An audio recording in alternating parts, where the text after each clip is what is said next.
How's it going, guys? Everyone? Kids? I hope not, because I don't think my channel was for kids. But yes, and welcome to Burning the Midnight Brain Cells with Scythe Digital Edition. And I'm sure by now, once this gets uploaded, my very first playthrough with Dark Zero Gaming would have been uploaded. But yes, today, or in this episode, I'm literally, honestly, going to focus on the tutorial because I've mentioned it on that episode.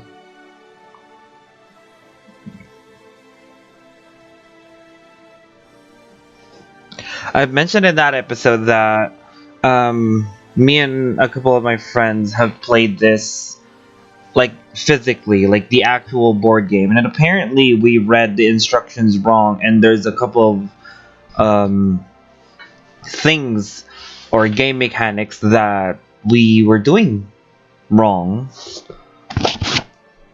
So in that case, we are going for the tutorial. All of this stuff, these you're seeing.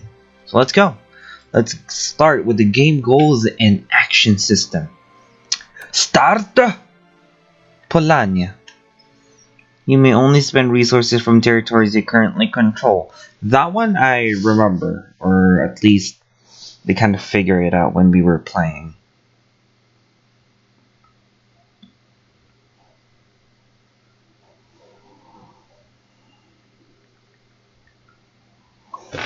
Start. Your goal is to have the greatest fortune at the end of the game. So more money? You can accumulate coins during the game, but you will earn most of them during end game scoring in the following three categories. Eat every star, every territory controlled, every 2 resources controlled. Okay. I don't get that. That means. Sorry. The amount of coins earned depends on your level of popularity. Oh. The higher your popularity, the more coins you will earn. You can also get a few bonus coins based on where you built your structures. Interesting. Number of tunnel territories adjacent to your structures.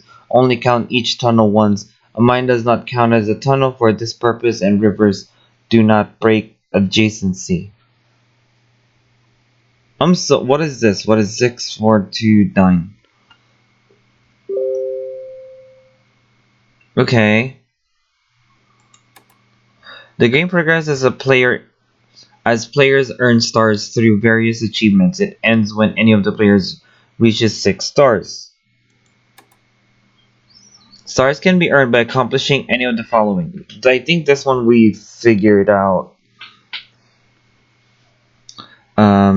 You can preview this list by clicking the star. Yes, indeed. Oh, you want me to click it? Got it. You can check these details anytime during the game. Got it. I did that during the game. This is your player mat. It contains all the major actions you can perform during the game.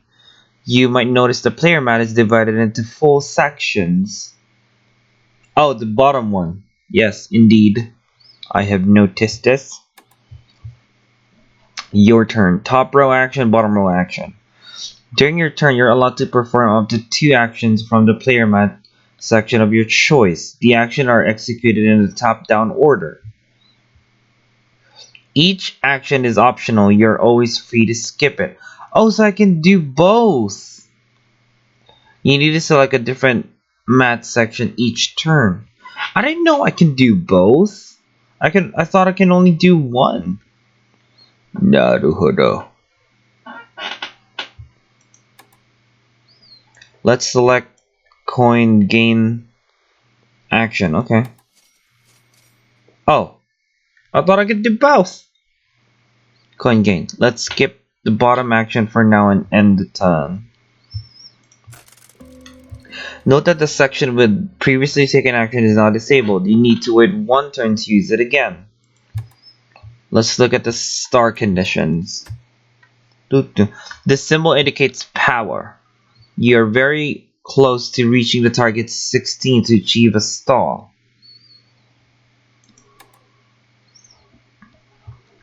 Color code of these actions: play, gain. Let's play 1 coin and gain 2 power via bolster action. Congratulations, you just obtained your first star. Éxito. Interesting.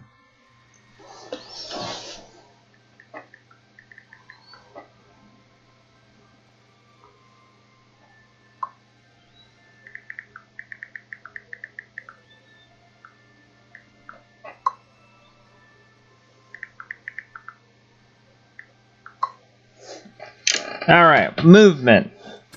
Start!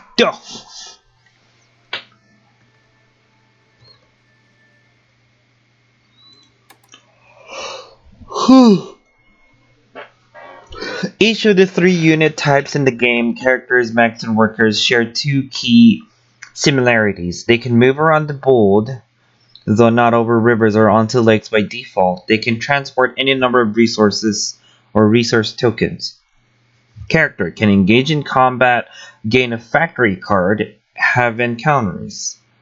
Mech: engage in combat, transport workers, but not the characters. Worker: produce resources, deploy mechs, build structures. A territory is a hex on the board labeled with one of the following terrain types: farm, forest. Oh, forest. I thought it was wood. That makes sense. Oh, that's what it looks like in the background. Duh. Mountain. Naruhodo. Tundra. Oh, well, no. That's what the territory is. It's not the resource that we're getting. Got it. Village, lake, and factory. For the purpose of the move action, for any unit, all territories with a tunnel icon are considered to be adjacent to each other. You control a territory if you have at least 1 unit there, a character, a worker, or a mech, or if you have a structure there, with no enemy characters, workers, or mechs. Only 1 player at a time can control a territory. You have a home base that serves as a starting point and a place to retreat after losing combat. A home base is not a territory, so by default you cannot move units or build structures there. Each faction has its own permanent base location and different skills. Resources: wood, food, metal, and oil remain on the map once produced. You may only spend resources from territories you currently control. There is no limit to the number of resources. Let's execute this plan. Pack all workers on the mech and take them to a farm. Secure the unattended metal with your character. Select the move action. Take 2 green tiles. It means that we can move 2 units. 1 space apiece. Select a unit to move the mech. Note how the rivers constrain your range. Oh.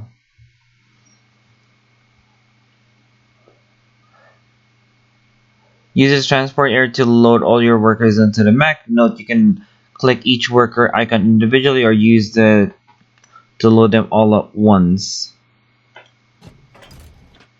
Naruhodo. Choose the destination farm. Workers transport is an ability specific to the mech. Note that the carried workers can still move afterwards. Time for the character to seize the metal pile.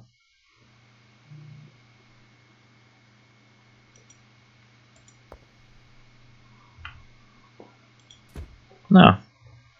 Ready to go? Select the hex with the metal on the other end of the tunnel.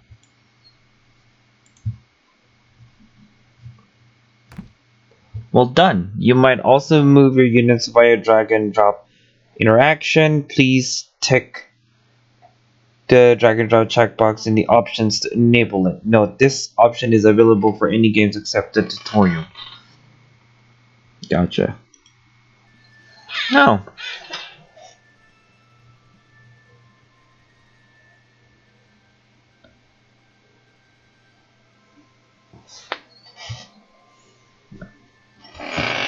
Jota.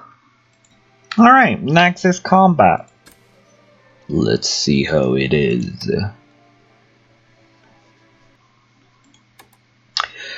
Combat occurs at the end of move action when players' character mechs enter territory controlled by opponent's character mechs. Excuse me. Both sides dedicate up to 7 power from their pool, may augment the power with combat cards, as many as they have combat units participating in the battle. Interesting. So I can use 2 if I have a character and a mech. Player with the highest total wins the combat. Ties go to the attacking player. Oh, ties. If it's a tie, it goes to the attacker. Both players pay the selected power and combat cards. Winner gains or maintains the control over the territory and any resources. Gets a star unless they already have earned 2 combat stars. Loser retreats all units to the base. If used any power combat cards, gets a combat card. If used any power or combat cards, gets a combat card. If I'm the loser. Got it. The Nords are approaching our base. Fortunately, we have 2 Polania units nearby. Okay, let's expand the stats to see if we can chase the Nords off. Bruh, we have 10. Nords have 10. Oh, wait, no. Nords have 10 power, but only up to 7 power. May be used in combat. They have no combat cards, so their total power remains at 7. That makes sense. Playing has 1 power, but 4 combat cards. Of 2. You're allowed to use 1 combat card per combat unit. Mech character. If both your mech and your character attack with 2, you'll have a total of 5 power. That's less than Nordic's 5, but we can still improve. How? The bolster action allows you to buy 2 more power for 1 coin. Let's give it a try. Pew pew. Trade resources. And then they're gonna attack. Bump. Select the move action to give an order to your units.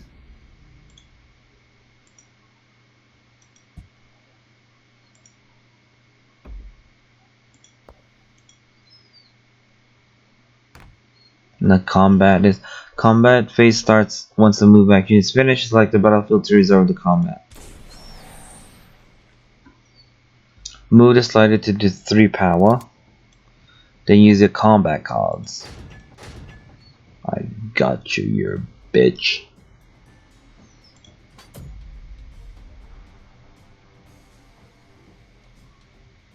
They only use 1. That's a waste. Victory, all according to plan. Go back to your place, heathen. The Nordic mech was chased off to its base, but be careful now that you've spent power in combat. On the battle, you're an easy target for others. You can earn up to 2 stars for a victorious battle. If the loser dedicated at least 1 power or combat card, they'll gain 1 combat card as they retreat.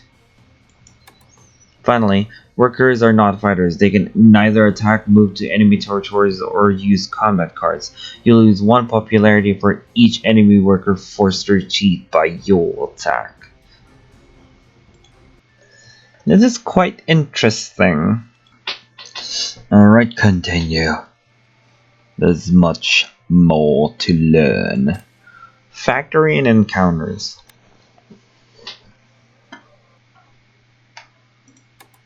The factory is the centerpiece of the Scythe board. It is a place of technological innovation and untapped power. When your character enters the factory for the first time in your move action, it's complete. Look through the factory cards and take one. Let's check it out. Select the move action. Move. Pick your loot, any of the cards. Pay.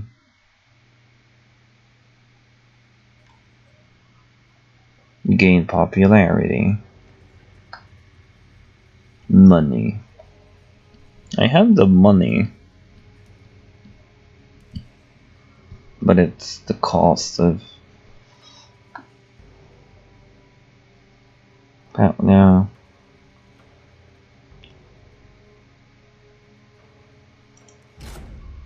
The selected card is now part of the player's map. Oh. You can use it. You can use its actions just like any other. The choice you made is permanent. You cannot change it or get another card. That's it for your turn.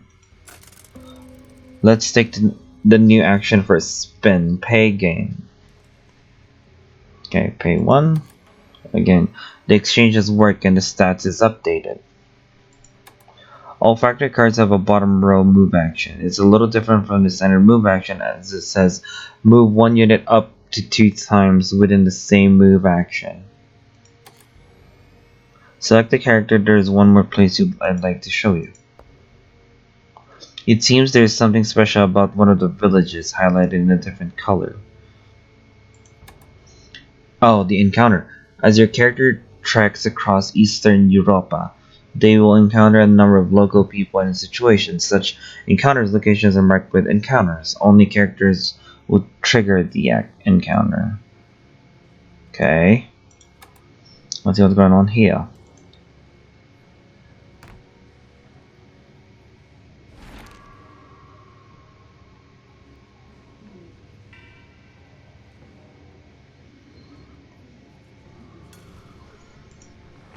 Each encounter will present you with 3 options to determine how you want to interact with the people. If you don't have popularity or coins to pay for certain options, these options aren't available.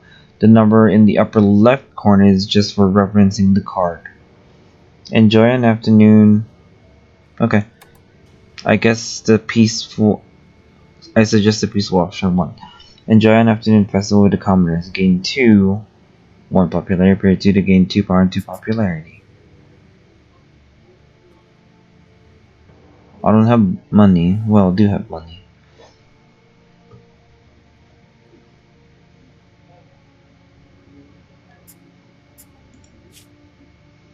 You're getting famous. Congrats. Keep walking in the way of the righteousness.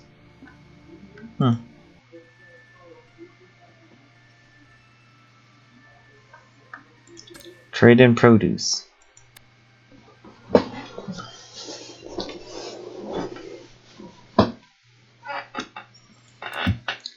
Every bottom row action requires resources, oil, metal, wood, or food. They can be produced by your workers based on their placement, what it produces. Mountain, metal, farm, food, tundra, oil, forest, wood, village, worker.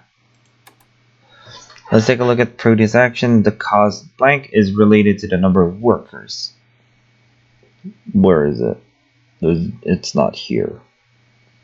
Produce over there. Oh, the 2 thingy. At the start of the game, production is free. After making 2 workers, the power cost is unlocked, then popularity and coins. The more workers you have out on the map, the higher the cost to produce, and the higher possible production output. Why? Right now, the action will allow you to produce on 2 territories. Let's get to work.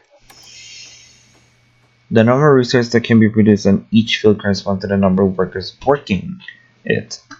Press the metal icon. Your 2 workers just produced 2 units of metal, but there's still 1 more production left. Let's not waste it.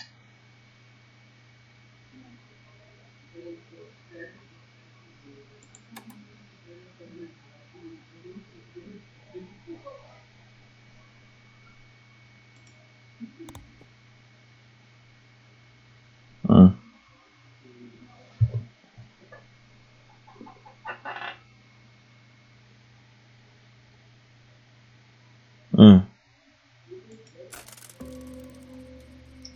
The other way of getting resources is a trade action. It allows you to pay coin and gain any two resources, especially useful if you want something that you can't produce. Let's buy some food.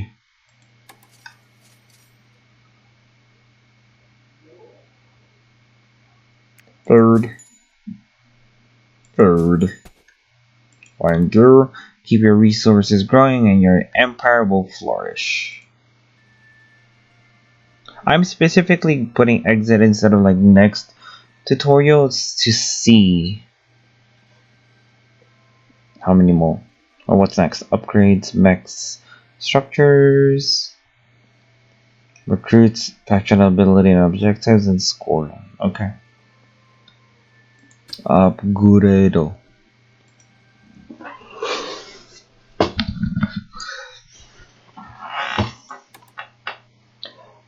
Upgrading improves the efficiency of the infrastructure in your growing empire. The resource used to upgrade is oil. Unlock an additional gain for any top action with upgrade. Decrease the cost of any bottom action with upgrade. Enjoy using these improved actions. Let's select the upgrade action. Get the highlighted hex 3 times to pay the oil. Let's improve the move action. Currently you can only move up to 2 units per turn. After the improvement, the number will increase to 3. Next deploy action. Currently a mech costs 3 units of metal. After optimizing it will be 2. Upgrading can be a powerful early game tactic. Plus you can now afford a mech, but we'll get that in the next time. Oh wow, that was quick. Impressiva. Mechs.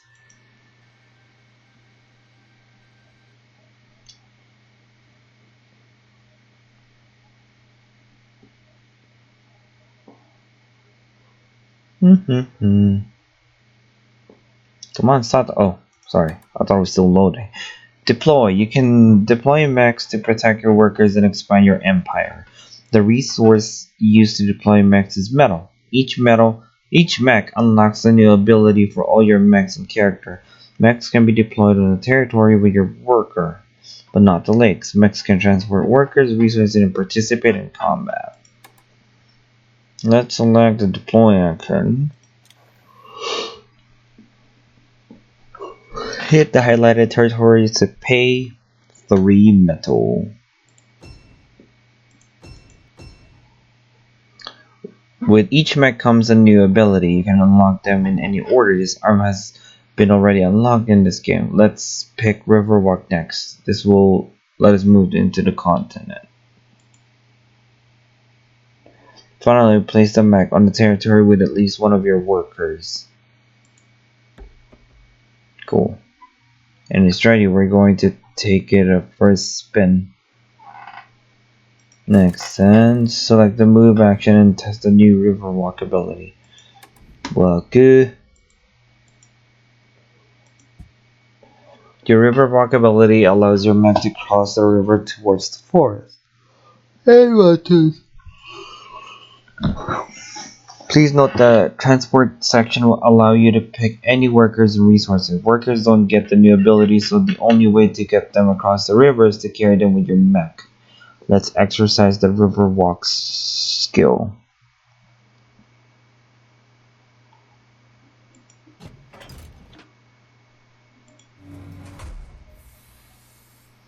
Am I bringing them?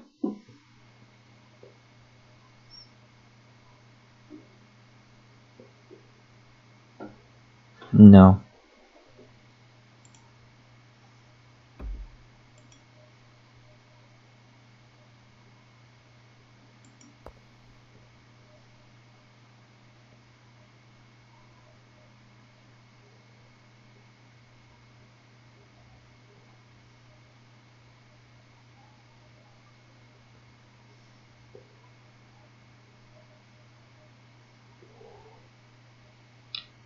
Note that your Riverwalk ability allows crossing the river towards the forest, yada yada yada, but not the farms or villagers.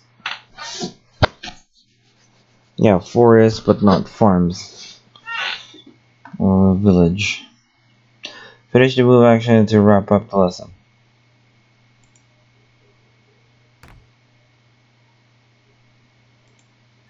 Cool.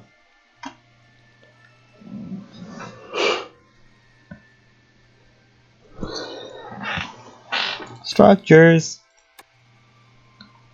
is the wood. Build. You can build structures that enhance your actions, control territories, and get endgame bonuses. The resource used to build structures is wood. Pick any structure type linked with a top action. Build a structure in a hex with your worker, but not that there may be only one structure on each territory.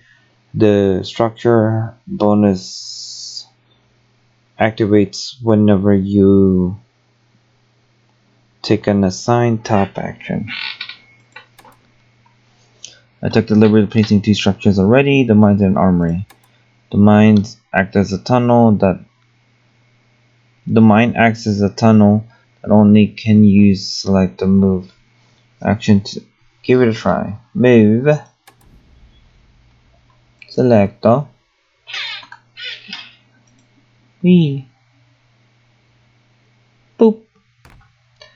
Let's see if the workers were there. We'll need them later. And move action, please. That's it for this turn. And Tono. Mm-hmm.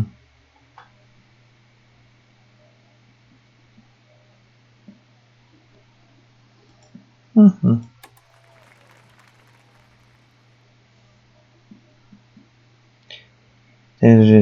Thanks to the armor, performing any top row action in that section gives you an additional power. Nice. Oh, that. Yes. Let's construct something. Buildo.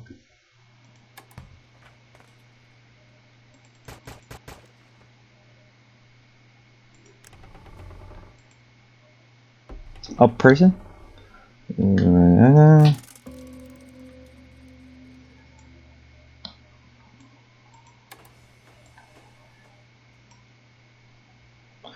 Fancy an extra territory to produce, but it produces as if it were one marker.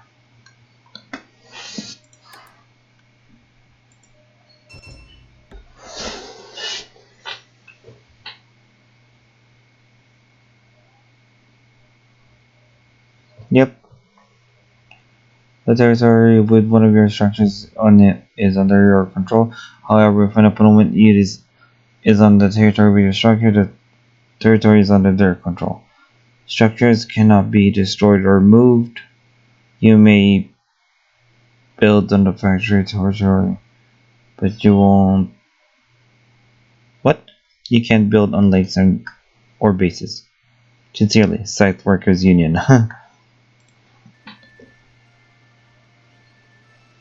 3 more. Recruit!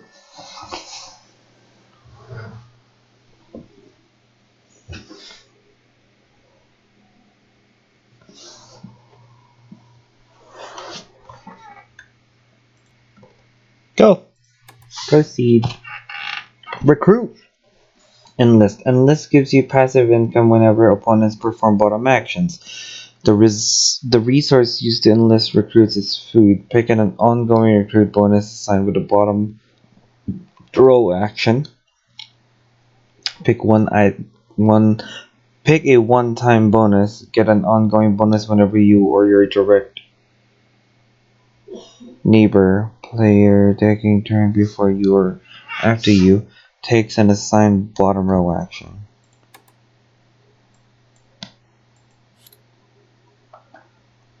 Food. I did that. Pay attention to the opponent's combat cards. They already have their recruits enlisted and are going to benefit from your enlist action.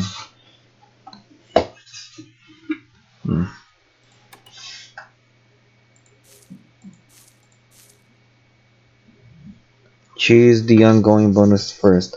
Let's activate the coin benefit tied to the deploy mech station. Well, with a one-time bonus. 2 coins. Accepto.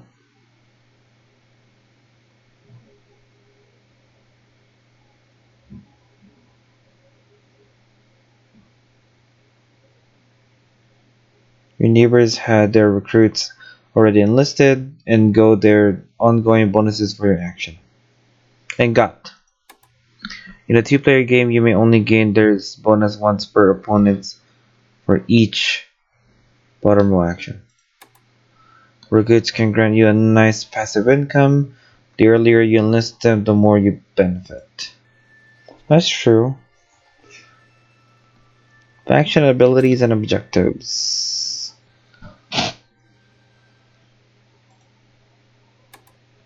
Each player starts the game with 2 objectives that are kept secret from the other players. You can only achieve 1 objective star per game. Each player starts the game with 2 objectives. Oh, right about that. Oops, whoops.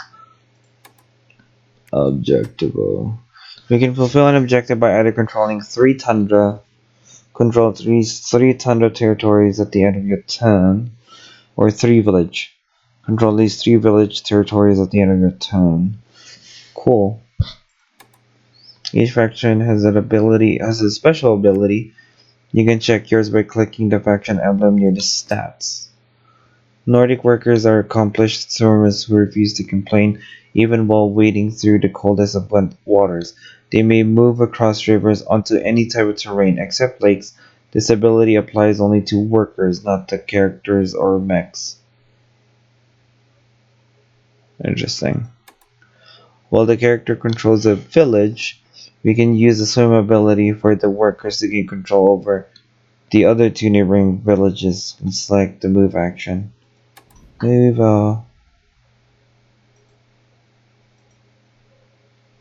Move both the workers across the rivers to a neighboring village.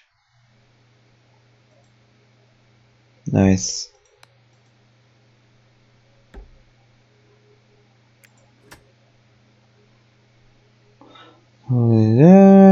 Complete an intent.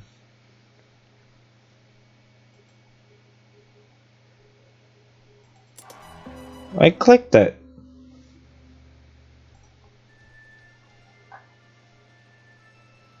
Scoring.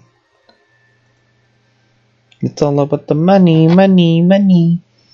We don't need your money, money, money. You earn 1 star away. You're 1 star away from ending the game, but earning the 6 star doesn't necessarily mean you've won. Your goal is to have the greatest fortune. At the end of the game, in the final episode, we're going to get familiar with the scoring formula. Before we deep dive into the maths, let's check the structure bonus we'll need it for the calculation. Over the tunnels, currently you have 2 buildings in the tunnels, which can give you $4. What? Oh.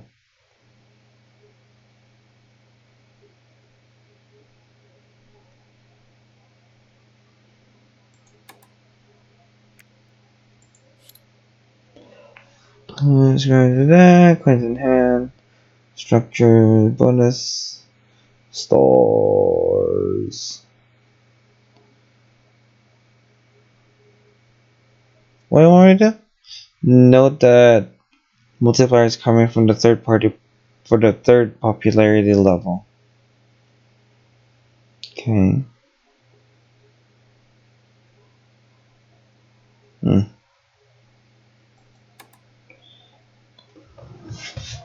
Nordic score calculations. Coins in hand 9. Structure bonus 4. Stars. Territories. Resources.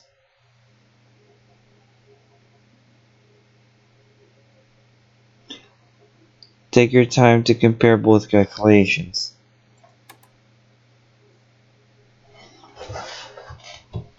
This is still popularity times so your popularity determines your multiplier.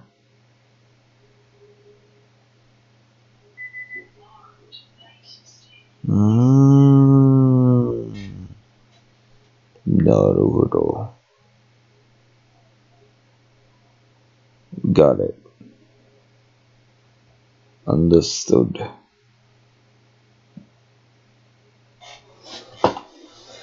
Got it, got it, got it, got it, got it, got it.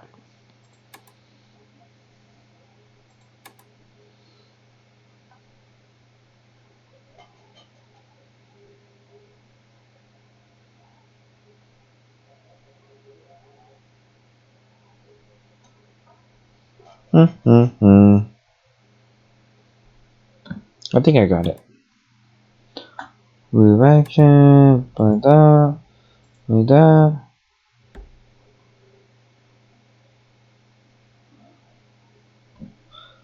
Hmm.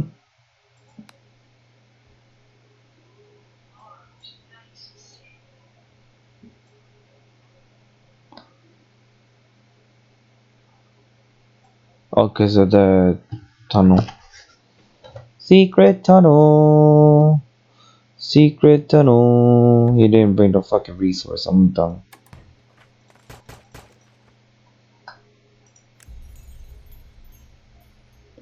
Place it on the tunnel to increase the structure bonus. This will also trigger the final star for having 4 constructions. Boom. We won!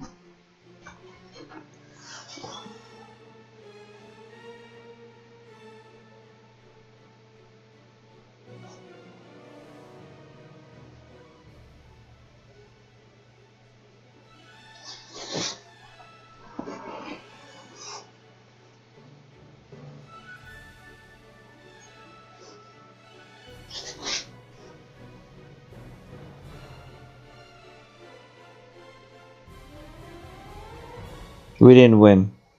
We only won the Nordic one. Oh no, we won. Polania did not. That was awesome. That was awesome.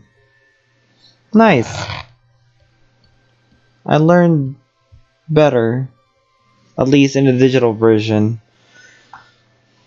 But yes, so that's tutorial for Scythe Digital Edition.